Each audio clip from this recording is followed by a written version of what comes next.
And good evening, everybody. Welcome to the latest edition of the African American Athlete live streaming show here on the African American Athlete YouTube page. I'm Michael Roberson. I'm Rickey Hampton.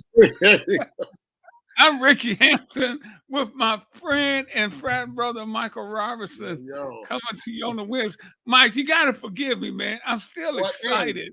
Hey, that's being in a bond. That's how it works. Hey, man! I was watching the end. I ran in here. I watched most of the whole second half of the Grambling Montana State playing game. Grambling gets his first NCAA tournament victory ever, winning 88-81 over Montana State. So that was fun and exciting. So I'm a little I gotta settle down from that. Just being an HBCU alumnus like yourself. Exactly. We not playing each other, we pull for each other. Well, and thinking of a guy that we've been trying to get on for a minute, Carlos Rogers, he was part of that team that broke the ceiling for us, getting into the tournament for the first time. And it was because they won the OVC. Now we got coaches complaining that these mid-majors should not get the automatic bid because they win those mid-level conference tournaments. I'm like, you know what? You guys sound like you have sour grapes. You got. Tom Izzo should be ashamed. Right, yeah, Tom Izzo, right. And then you got these other coaches that are saying we don't want to go to the NIT. I'm like, it used to be an honor that okay, hey, I didn't make the NCAA, but you know what? I'm going to go here and win this NIT. Now it's just getting ridiculous. Yeah. It's getting ridiculous now. And Mike, it's a chance to develop your team. It's a chance for these kids, your seniors, to play and compete one more time. I mean, what's not to like about it?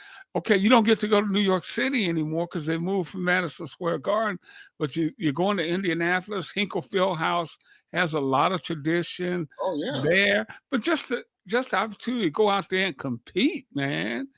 That's disappointing. But hey, Mike, our special guest is here, man. I'm gonna let you bring this good brother in and welcome him to the show. I don't know if we can call him that yet, but you said it separated though. I guess. Well, he's a good brother, whether he's a nuke or not. We'll get to that. All right. So Joaquin Wallace is a good brother from Oaktown. So born and raised, right? That's right. Born and raised. Born and raised in Oakland. This guy is a financial guru. So he's help you with your financial literacy. And then I'm past help, Joaquin.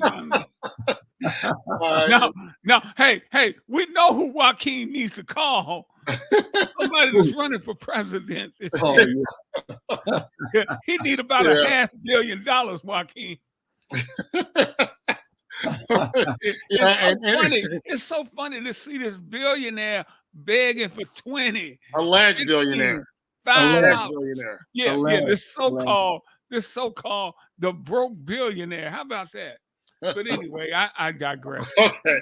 All right. So then also, his talented voice. He does voiceovers, so you can call him an actor. Working on a book, so you can call him an author. And then, of course, he's a color commentator for the G League Warriors, who actually won a championship not too long ago. And then he also does college basketball. So well-rounded guy, well-rounded brother. And, from sports aspect, financial aspect, and everything else. So a quintessential Renaissance man, I guess we could call him. Yeah. All right. So welcome to the show, Joaquin Wallace. Yeah, hey, Joaquin, before you go to that word, you sound like a future Nuke to me. And I'm going to just leave it at that, man. Well, you know what? I'm going to address that right now. The time that, your guy, Mike Lemon, he reached out to me and I was all in. I was going to make it happen. Then COVID came in and, those type, that kind of derailed a lot. But I was just, I get you. Right. But I was telling Mike, right at this point, I think I'm ready to go ahead and make it happen. I have a lot of things on my plate, but, it's something I definitely can explore more. I can explore it now more so than I could a couple of years ago. So, well, man, whatever you decide, brother, we are proud of the way you represent yourself in the community every day as clearly a strong Black man doing his thing. So I appreciate that, man. It's all good, man. I just want to add value, man. I just want to leave footprints on this earth while I'm here, yeah, man. yeah, Absolutely. absolutely. Absolutely. Hey, Dr. Wallace, before you came on, I was talking with Mike. Grambling State Tigers upset Montana State in the first four play-in. They're both 16 seeds. I guess people may not call it upset, but we know it's an upset because if they could make Grambling an 18th seed, they would do that because they don't show the HBCUs much love. That great athletic program with the legacy, of course, in basketball, led by the great Willis Reed, gets his first NCAA victory tonight. You know what? I had a chance to watch the game. I flipped it on at halftime, and when Mike called me, I was telling him I was in the midst of writing I was finishing up my chapter 2 of my book, and I said, "Let me flip on the Grambling game," and I flipped it on, and they were, I think they were down at half, about 5 or 6 points, I do believe, or probably 9 or 10, and then they kind of walked them down. And I was so, even though I didn't go to a HBCU, I always wanted to go to an HBCU. I wanted to coach at an HBCU. I mean, I think that right there is one of the most fulfilling victories. I remember years back when Coppin State won in the 16, a similar type of game. I know that Jackson State, Coach Tamika, she's over there. On the women's side, Jackson State, they're number 15 seed. They play UConn on Saturday. But as you mentioned, don't forget Norfolk State plays Stanford. Norfolk State, what I mean? Stanford. I mean, these are opportunities now that they're starting to get chances. And I think what the portal has done, it has opened it up. It allowed those kids to come in now and compete because, one thing that prior to the portal opening up, you had to pretty much sit there, or if you did transfer over, you had some sort of medical, you had to appeal the NC2A, or he had to sit out a year. And so now you have an opportunity for these kids to go. They may not have had the success they had at a major D1 program. Now they're able to come back and play at a mid-major with the opportunity to play. And when you get an opportunity to play, good things happen. The game becomes fun. And I was so pleased with seeing the men's side of it with the win. And I wish Howard would have won yesterday. I mean, that would gave it a great run. That they gave it a great run as well. But the one thing that I loved about the Howard game and the young man that spoke at the press conference in the end, I was so proud of how articulate he was, how he handled himself, how he displayed his gratitude, if you will. But one thing that he said that really resonated with me, he said, this is going to make us better men. And I thought that was very compelling for him to say something along those lines. But again, it shows that, very articulate young men, African-American men, that's going to be well represented, going to be great fathers, great husbands. And to see that, I was proud of that situation, although they lost, but the way he handled himself was just outstanding. Yeah. Hey, Mike, when you see, as Dr. Wallace mentioned, that Howard only lost by 3 points last night, had a chance, had 3 shots at the end to push it into overtime. But when you talk about, and he mentioned the transfer portal, when you talk about HBCUs making the impact, we were kind of talking about it before we went on the air.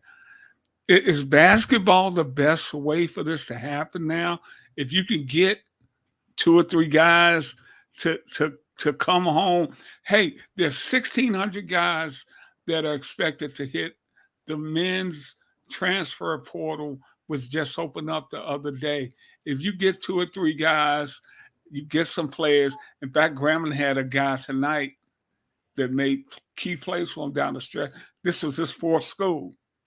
And is this the best opportunity with the way that college basketball is structured for a HBCU to make a run?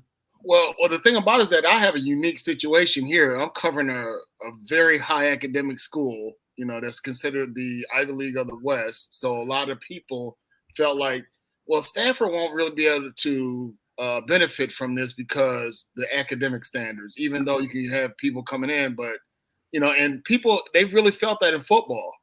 Some people feel like that's why previous coach, said I'm done right now because it's not easy to do it in football when you have more players and at the school on that level, on that plateau. So basketball wise, ironically, you say that because the guy that just had the freshman scoring record is already in the portal. He's going to be leaving Stanford. Stanford let their coach go, let Haas go. So Stanford's going to look different next year. They're going to have a new coach. Their freshman sensation is going to be gone. And then the guy that they had come over buying them, he kind of ended up in the doghouse before the year was over. So it's hard to it's easier, I guess you could say, in basketball if you go to the right situation because one of the star players from Stanford is now at North Carolina. And they look pretty good this year, even though they lost the conference championship. But North Carolina looks pretty good. So he said, look, I'm over at this great school. I'll probably be really, really set after I graduate from here. But I'm going to take my talents over to Chapel Hill. And, of course, they can probably do a lot better in the tournament. But it can happen. It can happen easily in basketball because there's less players to deal with, and you can have one player could change the whole fortunes of a team. So I would say, yeah, basketball would be the biggest beneficiary, but football, you get the right quarterback, that could change everything. Yeah, and I will just piggyback on that. You're starting to see that with football as well, as the quarterbacks are leaving after 1 year. But I want to go back to the point where you said the Stanford freshmen left. While I was coaching, I've always felt that, an athlete should be able to leave at least one time when their coach leaves or is fired. Right. And as much as we talk about it, you really, the academic side is great. The social environment, the school, all of those things are great. But 90% of your opportunity to go to that school is a direct byproduct of the coach. And so despite on how it's flipped, that, the school is great, the academics is outstanding. All of that is true. But at the end of the day, you're going there because of the coach. Yep. And when the coach does leave, you should have the right to leave too. And I like how the NIL has came in and allowed these players to get paid, if you will, because this is a job, And I used to always say, when I coach, I would say to the kids, listen, you're responsible for my mortgage, basically. And so with that being said, how you perform is my ability to pay for my mortgage. And so it is a job, although we don't like to refer to it as a job, but it is a job. And these kids need to be compensated for that. And I like how the NIL has come into play. I think there was actually a lawsuit. I think Dartmouth, one of the Big East schools, or Atlantic 10 schools, or the Ivy League. Dartmouth. Was it Dartmouth? Dartmouth? Union? Yeah. And Northwestern was in it too. Right. And so, because it is, and you're starting to see that now. One thing I would like to see with the portal, is if they extended it out a little bit further, because the conversations you guys was having before in regards to teams not wanting to participate in NIT, I think is a direct reflection of the portal. And so if you push the portal back, just opening it back probably to, I would say that was the Final Four, that week of the Final Four or thereafter, I think kids will be more prone to want to play. Because it is a great point that you did mention that if you have seniors on your program, you want to allow them to play, because that may be the last time they play college athletics. And so you don't want to take away from those kids playing. Now, you have St. John's and these other schools are saying we don't want to participate. That's their prerogative to do so. But at the end of the day, I do think it hurts the seniors who may never play basketball again, giving them the opportunity to put on another college uniform. Because once you complete playing college athletics, there's nothing like it. unless you go play professional or overseas. But for the most part, not everyone gets that opportunity. So as you mentioned earlier, that it used to be prestigious to go to the NIT. That was the thing. Remember, it was the NIT before the NC2A. Mhm. And so it was a big thing at one point. Now I think the luster has kind of been tarnished, if you will. Now you have a situation where the portal is opening up. Now these kids say, you know what, I don't want to play. I'd rather try to see if I can get to the league or whatnot, and or transfer to another school a little bit more competitive. Therefore, I don't have to worry about the NIT next year. I can worry about playing in the NC2A. Hey, but Mike, a lot of these kids get left behind in the portal. Yeah, I mean, and this football and basketball. Right. That's like finding out how sausage is made. You know, you say, "Oh my goodness, wait a minute. We just see the finished product, but Right. we got people that are really, I hate to use that metaphor, but we got people that are like stuck in the middle, and it's like having regrets. Like, man, I was probably better off staying where I was, but."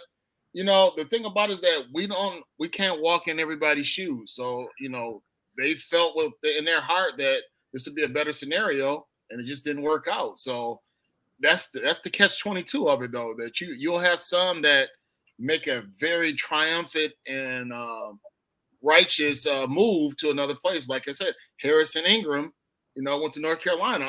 He looks so happy when I see him over there. I mean, and like I said, North Carolina was top 5 most of the year, and they had that little bump in the road, but I'm quite sure they'll do pretty well in the tournament. And he's playing for Hubert Davis. I mean, that could have been another factor. It depends on to have that freedom. I'm sure there's a lot of older players that are saying, "Man, I wish I had that option." When I was stuck at this school, or some coaches are probably like Joaquin is saying, or excuse me, Dr. Wallace is saying, is that, let me address you properly. Like he was saying is that, hey, if I get a job somewhere else, I don't want my player that I went into his household and recruited to be stuck there, not knowing who's going to end up taking over. And then he has to deal with that. And then, of course, the school will tell you, like, well, you're playing for what's on the front of your jersey, not what's on the back, so they'll give you all that song and dance. But, if you weren't really up to snuff, they'd be saying, you know what, let's get somebody else in here. This person's not really worth it. So it's all about you play them before they play you, basically. Yeah, I agree with that. And I think that one of the things I know that they was talking about a few years back is adding a 5th year to the student athletes. So now they don't have to worry about playing the 4th year. They get an additional 5th year as well, and hoping that would keep the kids in school. And I do believe, when you look at the NC2A right now, you do have a lot of movement, so to speak. So you're going to see a lot of a turnover, right, with the coaches and as well as the rosters. But the older teams usually do well in these tournaments, especially if you have strong point guard play. Typically, that's kind of like the recipe for success, so to speak. But, to watch a team like Grambling again tonight against the Big Sky, you had two schools, Big Sky against the SWAC playing tonight. And the SWAC was able to come out victorious. To me, that for all of those who are HBCUs and for all of those who aren't HBCUs who are looking at it from that perspective, now you're putting out a product that these kids say, you know what, I can be the difference. I can be the X factor, and I can go play as well. And that's what it comes down to. The kids just want to be, at the end of the day, what you want to be able to do is play basketball. Period. Or football, run track, baseball, soccer. That's what you want to do because those days and times are limited. And so when you get that opportunity to do so, you want to be able to excel. And to see what happened tonight, I mean, I was looking at they took a lot of L's early, but one thing that I can commend the coach to do, which more teams are doing. I know that Jackson State women's program, they do this a lot. They play a very competitive D1 high major schedule. Mm-hmm. Therefore, when they get into the SWAC, they are battle tested to be able to make those runs. And you've seen it tonight. they played against the Daytons. They played against those teams that are very, very good in just terms of, where they're at in terms of conference, if you will, talent level. And so when they play a team like the Big Sky, in essence, you got equal talent, right? So you got two teams that are equally as talented. Now we know we can beat them because we played against these other teams. And as the coach mentioned, when they were down to Dayton, they came in at halftime and they said, hey, we can win this game. And that's when they turned the corner for the program. And you've seen in overtime, they was able to put the clamps on them as well. But they made big shots in the end. They was able to handle Montana State in terms of what they was trying to do as well. And they came out victorious. What's going to happen against Zach Edey and those guys, you never know, 16 against 1. But at the end of the day, somebody's going to look at that game and say, you know what? My path to the NC2A can be through an HBCU as well. So I can be the difference maker, going into the 24-25 season. Man, I can't wait till we really get it. I'm loving this conversation, and I can't wait to get into actually what we think might happen on the floor, because I want to get you guys' thoughts on Zach Edey and Purdue and the way they use him. They use him brilliantly, but we'll get into that. But guys, check this out. I was reading this story about a study done. It's called the Bart Torvik Database, and I'm gonna just try to break it down into a nutshell. They looked at all the guys who are entering the portal. 21% of the guys that enter the portal, this is just on the men's side, but I think it's going to be comparable when he comes out with the women's. On the men's side, 21% are starters. Everybody else is a bench player. They were 26% were bench players and bench warmers, which they classify as somebody that gets under like 10 minutes a game. They make up the rest of the percentage. So it's 79 to 21. So, you coach, Dr. Wallace. If you ain't playing, you ain't happy. That's probably one of the hardest things about. But when I tell you that stat in the transfer portal, what do you take from that? And then I want to get Mike's thoughts on that. Well, and that's what it goes back to when you're recruiting kids, right? And here's the thing that most athletes have to understand, as well as parents. See, the bigger issue, is the parents too, and we don't really factor in the parent decision because they're equally involved as well. Sometimes they're living vicariously through their kids too, right? So, you have that scenario you have to deal with. But most parents in most cases believe their child can go to the league, right? So at the end of the day, that's the conversation that they want to hear. And so when they get to the collegiate level, there's so much that they have to take into account. First and foremost, as a freshman coming in, you're playing against grown men. So that's a whole different element. You're not playing in high school. And I used to always tell people as well, the biggest difference between high school and college is 8 minutes. And say, so what do you mean by 8 minutes? Well, you're talking about a 32-minute game versus a 40-minute game. Right. That's a fifth quarter for these guys. And for the most part, in high school, you probably play hard 26 to 27 minutes, hard. And you probably play 26, 27 minutes over a 25-game schedule, probably half that, because most of the teams aren't going to be able to match up. So now you get to the collegiate level. Now you have to factor in those 8 minutes. Now you have to factor in, you have those freshmen who are facing these sophomores and juniors or transfers into a program. So that's a big difference. And also you have to deal with the fact that it is more difficult simply because you have to go to school. You have to travel. You have study hall. You have practice. You have 20 hours that you can commit to basketball. But those 20 hours, unless they've changed them, those 20 hours are a very intense 20 hours. And you have to circle all that around practice, travel, eating right, and you get fatigued. So with the parent itself, they're thinking, well, my kid went to the school. They were the best kid. They were the best player on their team, yes, but now you're going to the college where they're playing grown men. And these grown men understand that their path to, if they're trying to get to the NBA or try to get overseas, is through basketball. They're not going to acquiesce themselves to a freshman coming in. So you have to earn that, right? And then you have to earn that. You have to understand the playbook. There's so much more involved. And most parents say, my kid believe my kid is an NBA kid.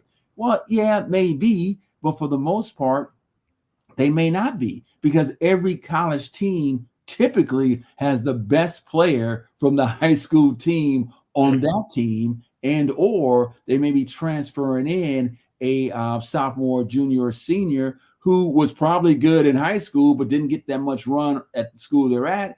Coach may have left. There's so many factors that come into play, and they come to the next school, and that pushes you down as well. That's why they were saying that for freshmen to come in and play at the collegiate level is not as profound as it once was because of the portal opening up. Yeah, and Mike, as I go to you, just a note here, Dr. Wallace. My son coaches JUCO basketball here in Michigan, and his guys think they're all going to the NBA. And all these guys, they're good players, but everybody's a good player. That's why you go on to college. Go ahead, Mike. Well, I want to ask him real quick. Do you ever have a scenario where a freshman came in and he was better than any of the upperclassmen you had? And how would you explain that to the upperclassmen that, okay, this young guy is good enough to be the starter, so you got to deal with it? Yeah, well, in that situation there, I mean, the talent level will rise to the top. And at the end of the day, as the season progresses forward, the numbers suggest it all. And oftentimes the player has to be able to sit down and talk to the player, and they see it on film as well. They see what they're bringing to the table. And that's when you become a team player. But that player oftentimes often does transfer out. So let me give you an example of that. Let's go to football. So Caleb Williams, remember when he went to Oklahoma? Yeah.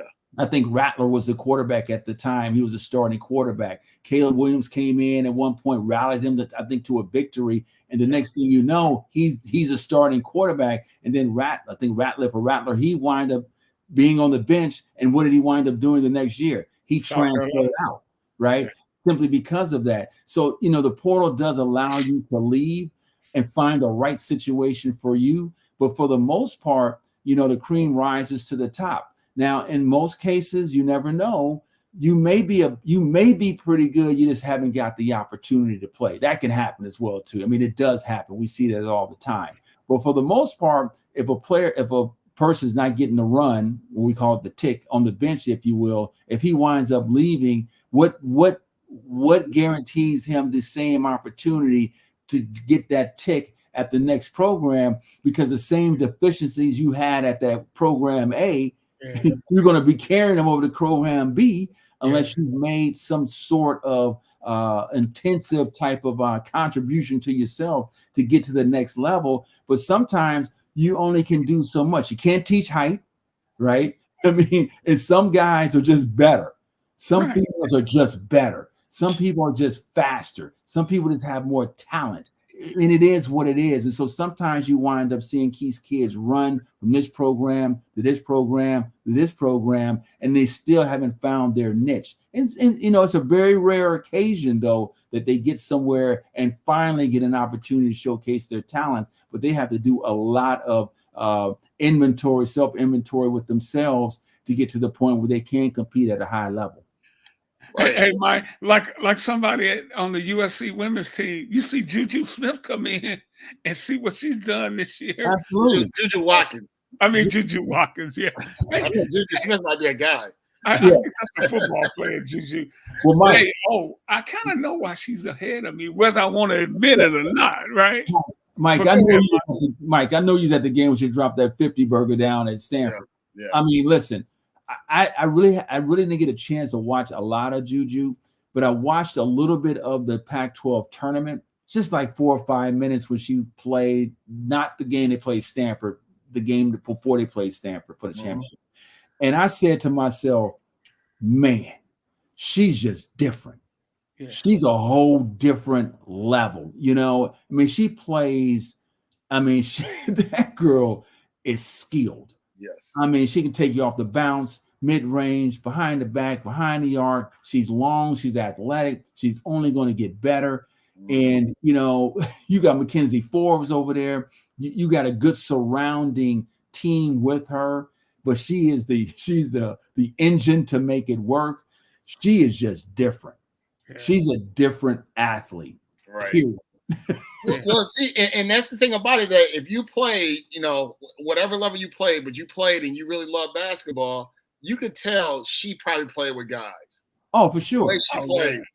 Yeah. And she reminded me of Shamika Holdsclaw. And I just said their game is just too, it's just too cold-blooded that they had to be playing guys. She's a whole different, she's a whole different cheat code. I mean, when you look at her, I mean, I'm like, this girl is, if they allow her to go to WNBA, I don't think she would as a freshman. That's what I said. I said they could change the rules for her because she's ready. She is ready right now. Her game would even go to a different level at the pro game because now she's around better athletes and allow her to do the things she needs to do. But like Caitlin Clark, she's just a different type of player. You know, I watched her when they came back against Nebraska and won the game. I was like, oh my God, you know, she's just a whole different level. And quiet as it's kept, the women's game is probably more exciting than the men's game. We talked about that last week. It is. I mean, it's simply because they have more stability. You know, they have players staying longer. Right. So when you look at it from that perspective, you can they gain their identity, their DNA, if you will, on the team. You get to watch for a couple of years, and you get comfortable watching them play. And that's, I do believe that at this point right now today, their game is probably in a better position than the men's game today as of right now. Right, Mike. He must have watched our show last week. We had that very same conversation. But here's the thing, though. You talked about adding a fifth year. Actually, because of the pandemic, a lot of players have had that option. Matter of fact, I talked to Cameron. I talked to Cameron Brink about that because she was talking about during senior day that there's a slight possibility she would stay. And I said, well, you know what? If you do stay, guess what? You will be lined up perfectly to be the feature player for that new Bay Area team. Absolutely. You know they would love to have a local star play right there.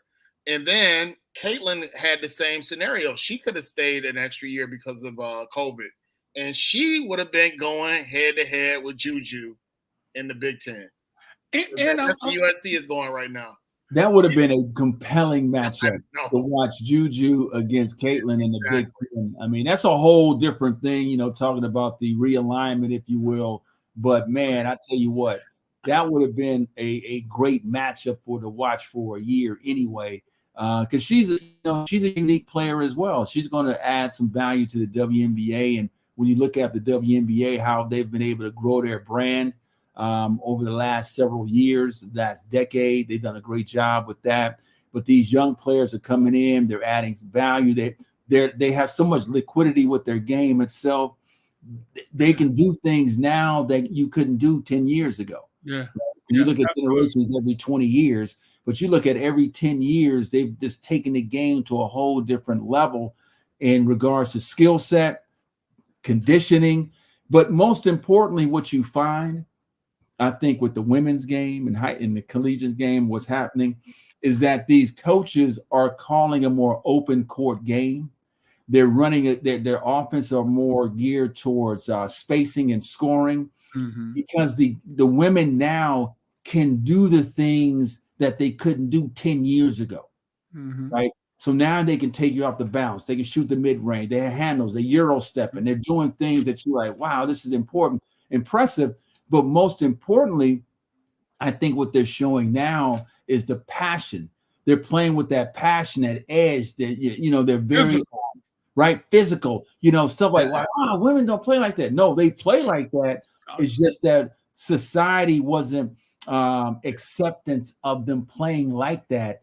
And now you see them playing to that level. It brings more intrigue to the game, more passion to the game. And it just adds a whole different element to the game itself. I mean, you watch the stuff out there now, you're like, oh my God, they weren't doing this 10 years ago.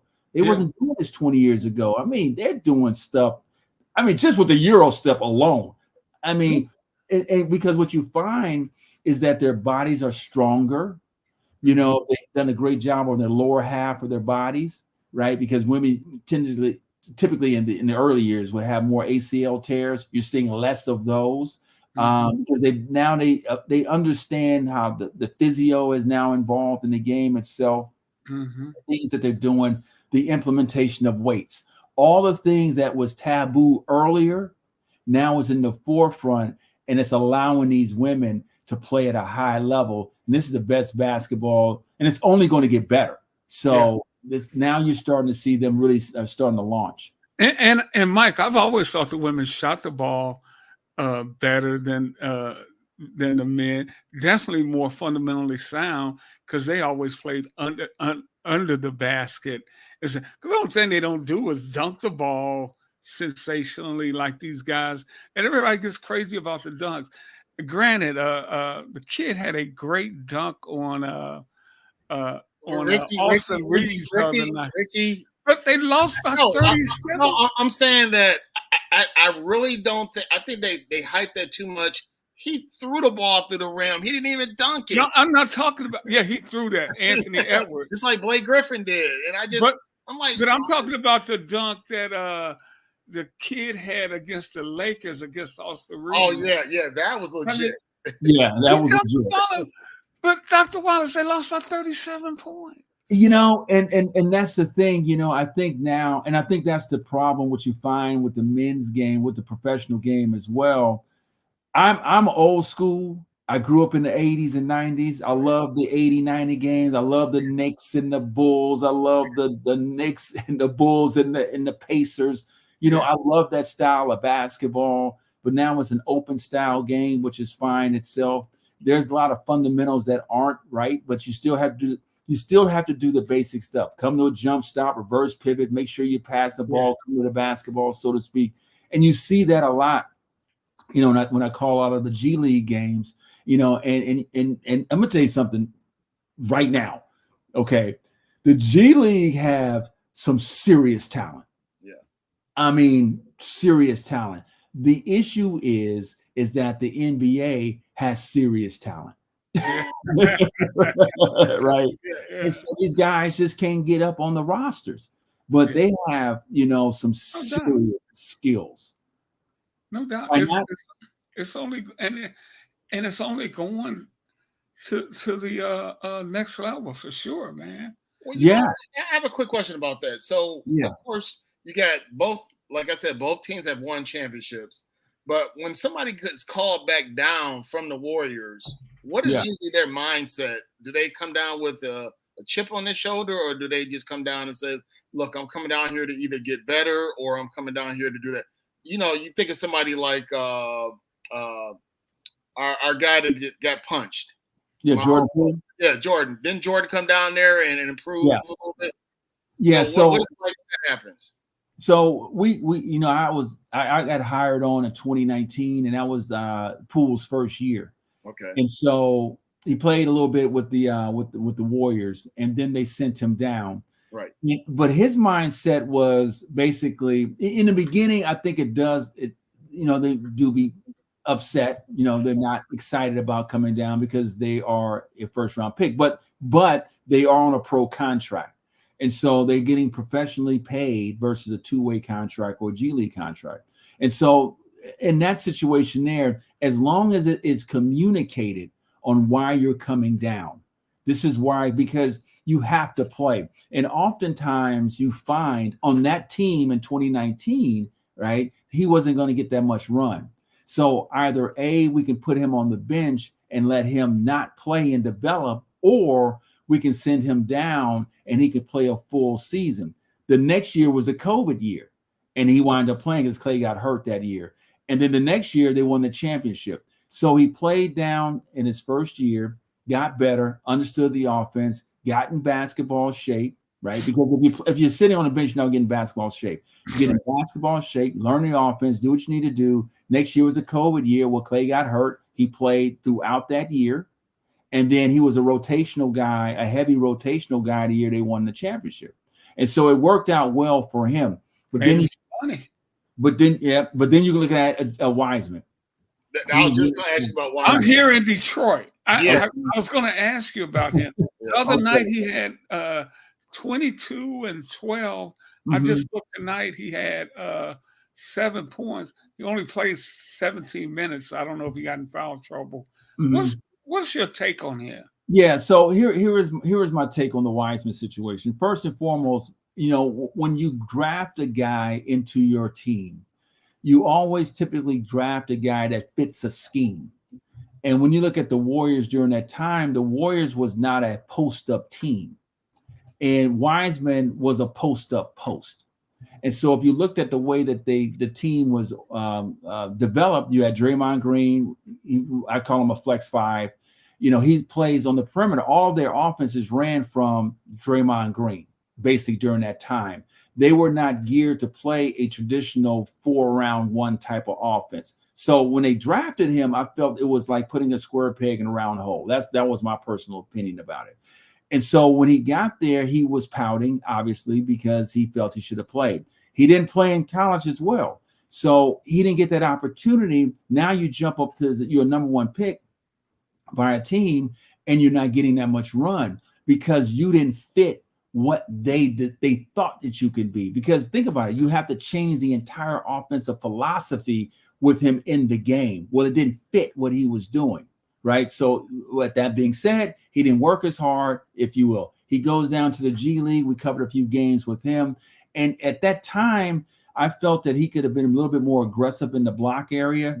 But at the same time, the offense the Warriors ran was not geared towards traditional 4-round-1 or 3-round-2 type of offense. So he never really got a chance. Now you go to Detroit where they can build because they're young. They got Ivy over there. They had Cunningham over there. They got Wiseman over there. They had a young group of guys. You can say, oh, listen, we can bring Monty Williams over there. Let's try to develop this group of guys and play within the strengths of what he can do and these other players can do. And he had some games that was great, some games that hasn't been good. You see the potential, you see the opportunities that he does have, but his biggest thing, in my opinion, is that he has to play with a different edge. He has to play a little bit more, more demanding the basketball, if you will. And he has to play, with a chip on his shoulders. And I don't think that's just his personality too. And a lot of it is who you are in terms of personality. So if you have a guy that doesn't have the personality and he has all the talent, then you got other guys on the team, they get kind of PO'd. Like this guy here, we believe that he has this, but we don't believe he's working up to the standards of what the Golden State Warriors looking for because we're a championship team. And he's not meeting me to that level. Therefore, he fell out of grace with those guys. And then the Pistons bring in a guy like Duran who went to Memphis too, and he is a hungry young man. He's probably got 50 double-doubles in his first 2 years, and he plays probably too aggressive, so he's eating up his minutes. But Wiseman has been playing well the last 2 months. In fact, Monty was just talking about him. He said, I think the light has gone on for this kid. And they're losing. So throw his behind out there in this. I mean, you're gonna lose anyway. So let him play, man. I agree. And that's the same thing with Jaden Ivey. You have to let this guy play and work through their issues because that's the only way they get better. Now, Jaden Ivey has supreme confidence. I mean, he believes he can score on anybody. I mean, he's a number one pick. So he believes he has that type of skill set. But James Wiseman, again, oftentimes people don't really understand that athletes are human too. Right. And not every athlete has the desire that you want them to have. Right. So we want them to be at this level, but sometimes that's just not who they are.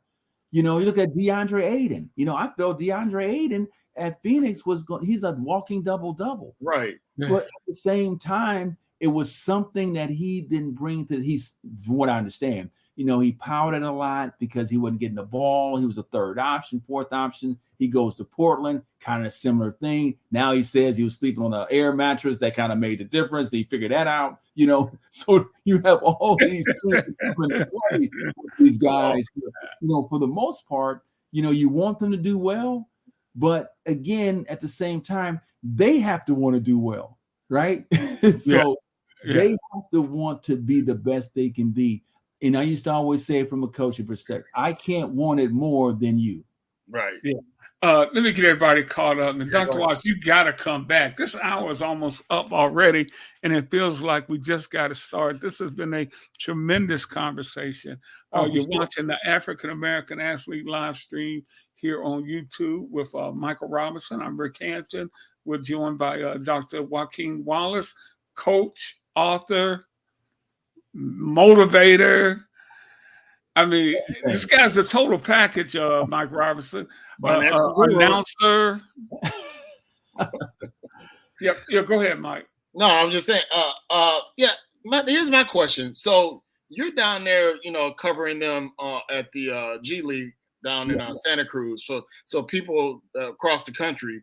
So Santa Cruz is their home, and then the Warriors are up in San Francisco. It's a pretty big difference, and in distance. I mean, also. And they actually played a game up in San Francisco, and I actually covered that game. They played up at Chase Center, so that was my chance to see them.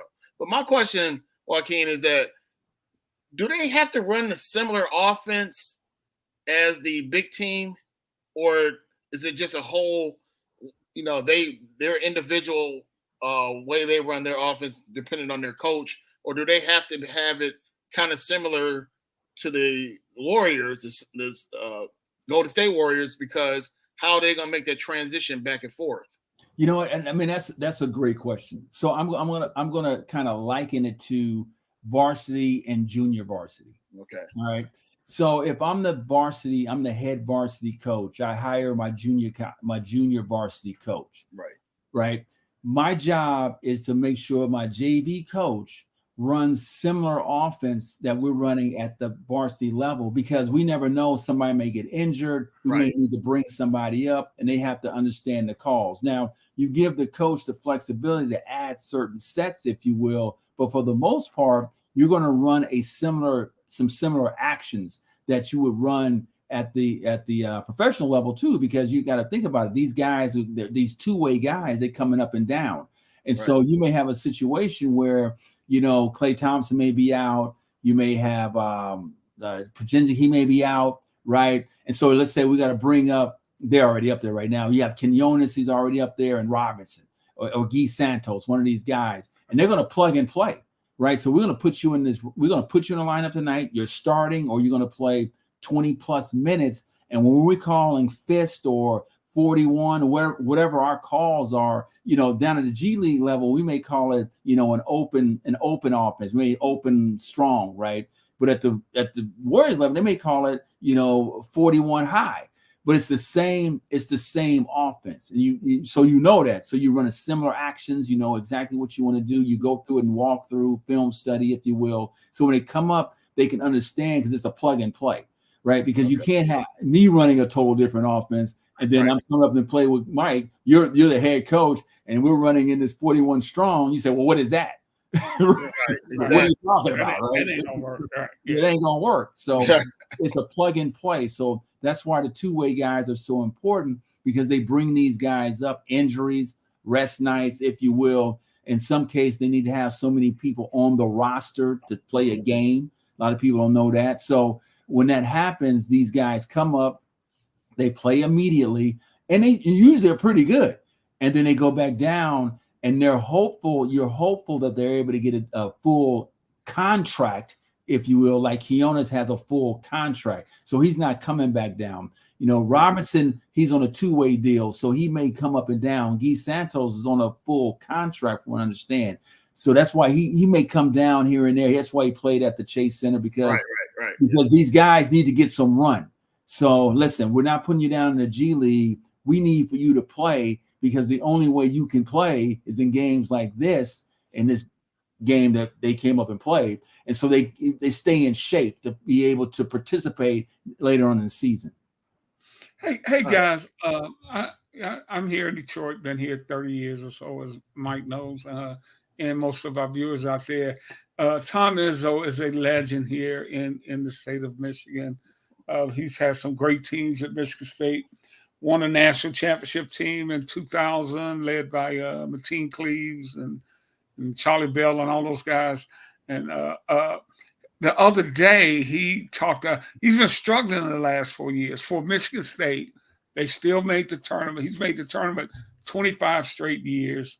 But the other day he said the NCAA needs to look at the automatic bids for mid-major programs. Now he wasn't saying that when they had top 5 teams every year, but now that they slipped, they are 9 seed this year. He's talking about he doesn't understand how some of these teams get in there. What are your thoughts on that? Well, let's say it though. He said mid majors should not get automatic bids, and we got to think about this. Butler went to the national championship 2 years in a row. They're a mid major. Hey, what about Florida Atlantic last year? Exactly. I mean, James Madison, a couple of years. That's what this thing's all about, man. Yeah. And Dr. Wallace talked about it earlier. You get these guys from Florida Atlantic, they juniors, seniors, 5th-year guys. Hey, they might not be as talented as your blue chip freshmen, but these are grown men who know how to play, and they ain't scared of your ass. One bit. Yeah, and it goes back to my point earlier. You know, when you have a team that's a very mature team that can go out there and play a lot of games together, you know, you go in with an advantage because you played together for several years, right? And that's why you find in some cases that you have these high-level freshmen that come into these programs. I always remember when Andrew Wiggins was at Kansas, and I think Embiid was on that team as well too. I may be mistaken, but I remember Wiggins was on that team, and he was a high-level freshman, and they lost in the first round. Yeah. You know, and it happens because, you know, they're 1 foot in, 1 foot out at one point. They know they're going to go to the league, if you will. They know they're going to be a number 1 draft pick. So their sense of urgency is like, okay, if I win, but I know I'm going to go play at the next level. But these other guys, they're there, like you said, the juniors, 5th-year guys, seniors. This is their everything. And so this is something they're going to talk about for the rest of their lives, right? And you may have an opportunity that you go to the G League and play, because you see a lot of these guys from the G League that's played in these mid-major programs and Division II programs that's doing really well, but they're on a roster that is extremely talented. You know, let me give you an example of a roster that's loaded. Like Oklahoma City, the Thunder, their roster is loaded. Yeah. But their G League team, the OKC Blue, is equally as loaded. But they can't get on the roster because they got Holmgren, they got, you know, SGA, they got all these guys on there. And so they can't get any run, you know, with the professional team. So you find that a lot. And so these guys move around trying to find the right situation for them to come in and play.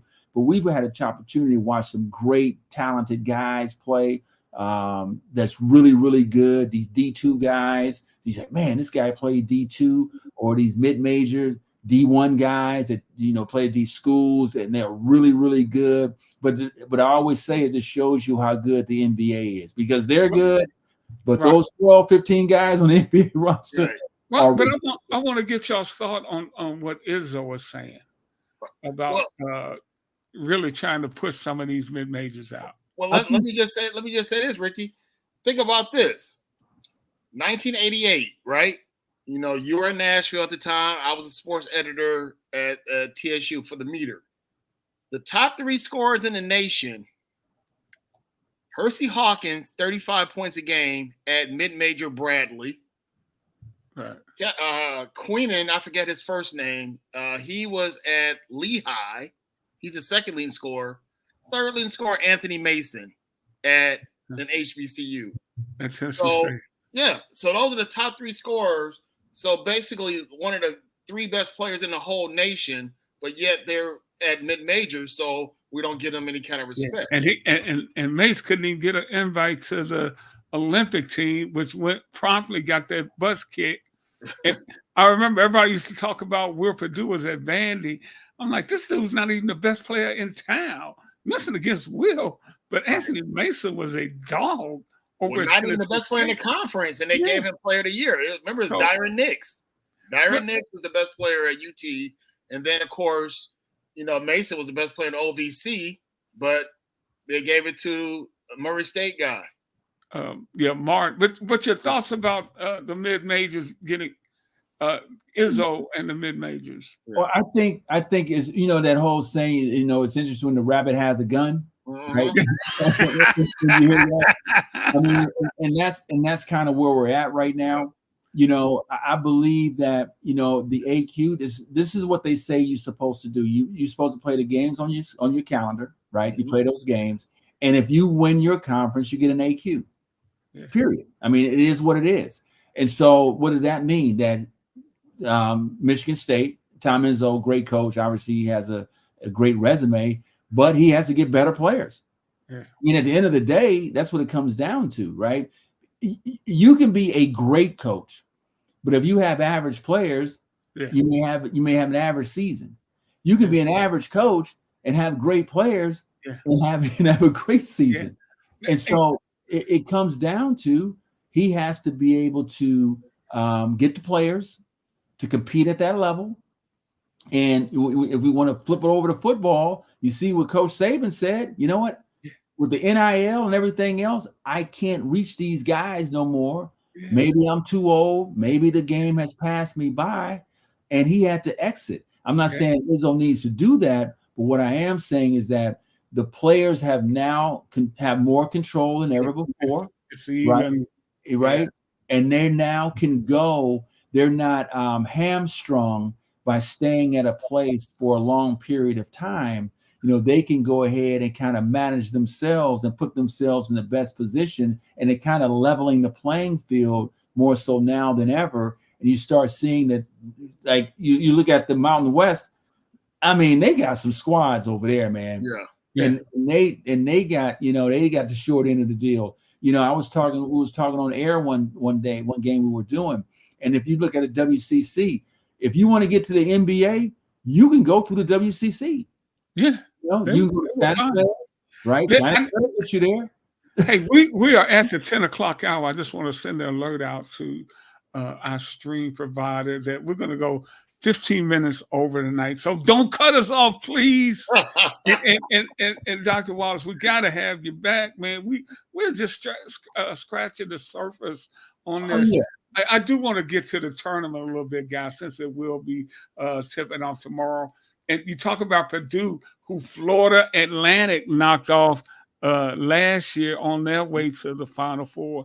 But and Zach Edey, I also do a show with Paul Mokeski, former Milwaukee Buck center, played in the 80s and 90s with those teams there. And he's still well connected with the NBA. He coached in the league for a long time. He finished up his career at Golden State, actually. Yeah. But he was talking about Zach Edey and talking to some of his scout friends, and they didn't have Zach Edey projected as not even a first-round pick last year, which is one of the reasons we think he may have come back this year. And when I watch Purdue play, Edey never shoots outside.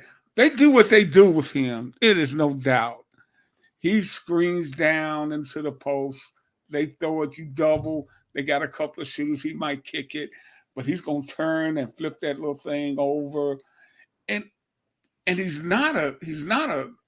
moves okay, not bad. But I just find it amazing. There's not a place for him in the NBA today, Dr. Wallace. I think that, it's all about fit, right? I mean, I think it's a situation, it's all about fit, but we have to realize, man, that the NBA is so athletic. I mean, these guys can run up and down the floor. They're uber athletic, especially around the pivot. And so when they're playing inside, you have to go against, and the game is now starting to flip. you're starting to flip it now to more of a 4-round one game. I mean, he's going to go against guys like Sabonis down there in Sacramento. You're talking about Holmgren. I mean, he can play in and out. You're talking about Joker. You got these guys, Joker, goodness gracious. Joker, that can play in and out. Beyond. Right? I mean, Aiden. I mean, the list goes down the line. So it's the right fit. Can he play? He's going to get an opportunity to play, but it's like Taco Fall. I mean, he was, he was extremely tall and was not able, because it's all about the foot speed, it's getting up and down the floor, being able to defend, things of that nature, because they'll put you in the screen and roll. There's things that they will do in the NBA to take advantage of your deficiencies. And so he's going to have the right fit.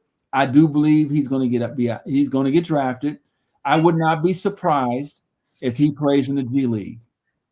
I would not be surprised you see him down there for a year at least to get conditioning, try to get in a little bit quicker in terms of his fast twitch muscles, so to speak, before he get used to the rigors of the NBA. But in terms of him going in, me personally, it has to be the right situation for him to be successful. Great guard play, so to speak. And his ability, he's going to have to play outside of the restricted area, which is something that he doesn't do too well. If he doesn't, he's going to do it at all. I mean, right. He's a good free throw shooter, so it looks like he might have a right. But he's going to add more tools to his toolbox, right, for him to be able to play at that level. I mean, you got the guys at, Minnesota. I mean, the Stifle Tower over there. I mean, the NBA is good, and so I don't know how well he's going to do, but he's going to get an opportunity to do it. But I would not be surprised to see him in the G League in his first year.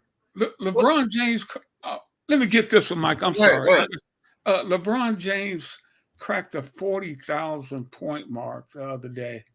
I mean, and the thing about LeBron, he just amazes me. I mean, and he's not even a scorer. I mean, he'd much rather just give it up to somebody. He's not interested in going to get 40 every night. Your thoughts about the a level of consistency he's been able to show throughout his career?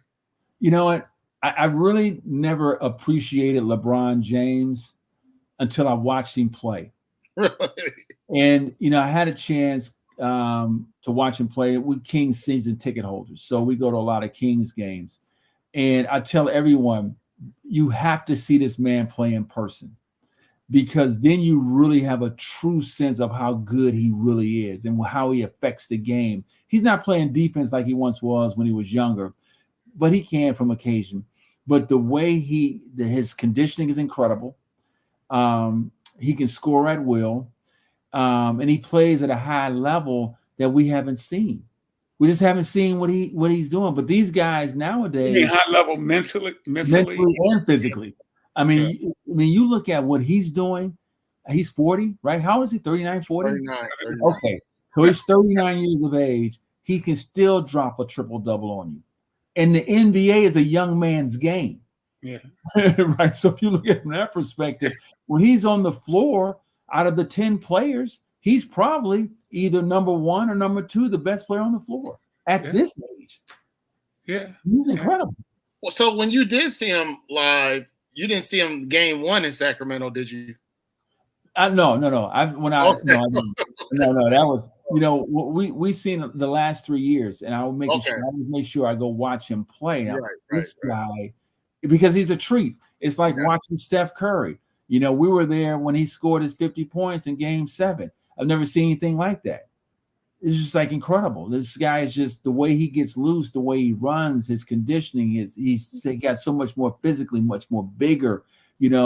These guys are testaments of what the game is. But then you have other guys, you say, why can't they do it? But that goes back to my point. Not everyone has the same type of desire and drive and the motor that those kind of guys have. All right, so let's go back, and I'm not sitting here trying to be a LeBron apologist, but why did you not respect his game until you saw him live? Because, because I've always felt that when he left Cleveland and went to Miami, because I'm from the old school, Jordan, those guys. He was a free agent, though. No, right. No, I get it. Okay. Kobe had a chance to leave. They signed him. Mike stayed for so many years and he eventually left.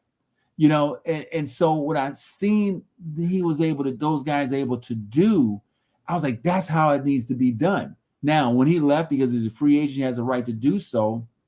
His first year, they lost to the Mavericks, right? There was a lot of complaining. You know, I thought they went down there. We're going to win some, what is it, 6, 3, 4, 5, 6, and 7. That didn't happen. And then he got a bad narrative because he wasn't a scorer. He was passing the ball. He was more of he made other guys around him better. But then when he came back and won in Cleveland, I said, okay, this guy is legit. I mean, I was like, at that moment, I was sold on LeBron. Now, is he better than Jordan? All that stuff, that's a different narrative. But I said at that point, I was sold on LeBron. Watching him play when he went to the Lakers, oh my God. Yeah, and you know, one of the things I hate, this guy's, man, give me any of those guys. Give me Michael. Give me LeBron. Kobe. Give me Kobe. Give me Larry Bird. Give me any of these guys. Yeah, phenomenal. Magic. You know, and Mike, we've had us three on this show. We've had the unique opportunity to watch Kareem, to watch Jordan, to watch Shaq. So we've seen, Bird, Magic. We've seen how the NBA transited. I remember vaguely watching when Kareem was with the Bucks. Right. Now I was young. Right? But I remember. I do remember, so I'm old. Right. I remember some of that, right? But then I watched Kareem. I remember Gus Williams. I remember the Bullets, Washington Bullets. So you've seen the whole league, how it transitioned. So we've seen them all. Well, these millennials haven't seen them all. Right. So right. So they're making their comparison. They're a prisoner of the moment. But what we're saying is, listen, in the 80s, if it wouldn't been for Magic and Bird, the NBA wouldn't be where it's at. Right. We remember Penny Hardaway. We remember those guys, how they, what they were able to do to the NBA and Reggie Miller, all these guys. I remember when Ray Allen was with the Bucks. Yeah. I remember that. I remember when they had Robinson, Glenn Robinson. Big dog. I got it. Right. I remember these guys, and so, we have I believe that we have a different lens to speak from. Oh, yeah. With regards to where the league was at and where it's going. So when they say, well, LeBron's better than Jordan, you say, well, okay, well, I don't know because I remember Jordan when he made the shot at North Carolina. I remember watching that. He was a sophomore and he was the player of the year. I remember having Sport Magazine and watching him on the cover, all these things, and to see him. I mean, it's a different perspective. It's so true because I go back.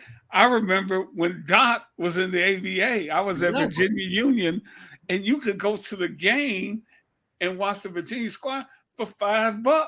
Absolutely. And I was having a hard time getting them $5, man, just to get in the game back then. And I had kids when Isaiah Thomas. That's how you can't forget Isaiah. No, the newer Isaiah Thomas. Oh, this guy's the real Isaiah Thomas. Are you kidding me? Exactly. You got Isaiah. Well, the name is spelled differently anyway. Yeah, this nigga's got to play for Detroit. Remember, 25 points on one leg. I remember Quinn Buckner when he played for Indiana. I mean, all of these games, but the thing about it is that what I will say is this. I think the modern athlete today, is a superior athlete. Yeah. I would say that because they have better training, for sure. They have better resources, and they're doing things that was not fashionable back in those days. They take care of themselves. They do things a little bit different. They have more one-on-one training. Look at a guy like Kyrie, all these guys. I think they're so skilled. They're really skilled players. Highly skilled. We're more so back in those days. You watch the guy dribble with a basketball with his right hand all the way up through the floor, right? You go to the left hand, oh my God, that's a big thing. Well, Kawhi Leonard still does that, but okay. Right, exactly. You can't stop him though, but you can't stop him. Right. He's still gonna get you his 2025. But my thing is this though. It's levels to it because you think about it when Michael was being proclaimed as the best player. Remember, Wilt said, I don't agree with that because they changed the rule to make you great. They changed the rule to make me not great. Absolutely. And I said, that's a great point. And, I only saw little clips of them because you got to think about it. I grew up in the Milwaukee, Chicago area. So I remember Kareem. I was so mad when he left. I was mad. He was a free agent. Him. I said, man, I don't even want the Lakers to win. I'm upset, and then like when Oscar was there, I just remember, I'm real young, but I remember it.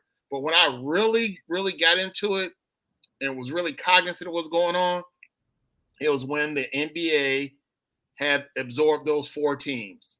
I remember that. I remember Dr. J coming to the NBA. It's a big deal. I remember Ice, coming over. And I just said, that's my, those are my 2 favorite players, Iceman and Dr. J. So that's when I really got into it. And I was so upset when they went up 2-0 on Portland and blew it. I said, oh. So that was I really got into hoop right there. But you have to remember this one too, Mike. What's that? That George Gervin has the greatest poster ever. Oh, absolutely. I heard that one. Ever. That one with me down to college. Yes. Ever. Yes. Ever. Right. Iceman. Come on now. See that this is why I get upset when they make all these, everybody has this recency bias. It's like, well, Kevin Durant is Iceman 2.0. I'm like, what? Well, he has 4 scoring titles, so does Iceman. Well, at the time, Durant didn't have a championship. So I said, so what does he have more than Iceman had? And Spurs are good teams. They just ran into the Lakers. And then when they're in the East, we don't forget they were in the Eastern Conference too. They got upset by the Bullets in 78. 79, I think the Bullets got them again because the Bullets went back-to-back. And then when they moved over to the West, the Lakers are in the way. He just never made it to the final. Whereas, they just dismiss this stuff. I mean, Iverson had 4 scoring titles. So don't use that type of argument if you don't really know what the other players did. And Iceman shot 50% from the field. Exactly. And had 33 points. Had 33 points in the quarter with no 3-pointers. So that's why the whole Klay Thompson stuff, I don't even want to hear it. And one thing he could do is finger roll. Yes. Hey, guys, we got to get out of here. Dr. Walsh, you got to come back to our viewers out there. Tell them about what some of your projects, how they can follow you, man. Your insights are just all world, brother, and we need to hear more of you. I appreciate it. There's several things that I'm doing. And one thing that I want to promote is my podcast that I have. It's called the New Wealth Wave Podcast. The New Wealth Wave Podcast. It's on Spotify. It's on Apple. It's on YouTube. And basically what it is that I've created a 7-stage generational wealth model that focuses on financial edification. It takes you through 7 stages because I really believe that financial literacy is not linear. And so I created the term financial edification. So it talks about your internal and external ecosystem all the way through to generational knowledge, which I coined the term generational wealth begins with generational knowledge. And that's what I'm really passionate about right now. That's something that I'm standing hard on. I'm working on my book as well, my second book in regards to this. But it's the New Wealth Wave Podcast on YouTube, Spotify, Apple. Please do subscribe, because the more people that subscribe to it, it increases the viewership as well. It's an interview format. I bring on industry experts and we talk about specific pieces of generational wealth. We have estate planners that come on and talk about it, long-term care planners, things of that nature. So it's just not me talking. It's in an interview format.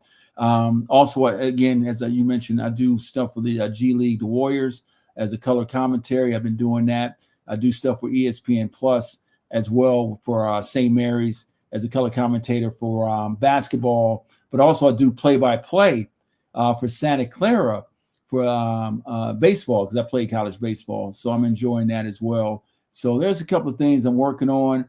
Hopefully I can get on picked up by a major network next year. That's what I'm kind of striving for. But people enjoy my commentary to the games, and which is great. But again, I also have this this desire to help our people in marginalized communities, African Americans such as ourselves, to provide them a pathway to achieve generational wealth, because there's a lot of misnarratives that are out there, and it's starting to get a lot of momentum. Bravo, brother. Bravo. Thank you so much. We could go another hour, so you got to come back, man. Oh, for sure, man. Just let me know when, man. If I'm not doing any games, man, it's all good. Okay. Well, we got to get out of here. For my friend and frat brother, Michael Roberson, Dr. Joaquin Wallace, I'm Rickey Hampton. Peace, everybody. Good luck with your brackets out there, folks. See you next time on the African American Athlete live stream. Good night. Good night.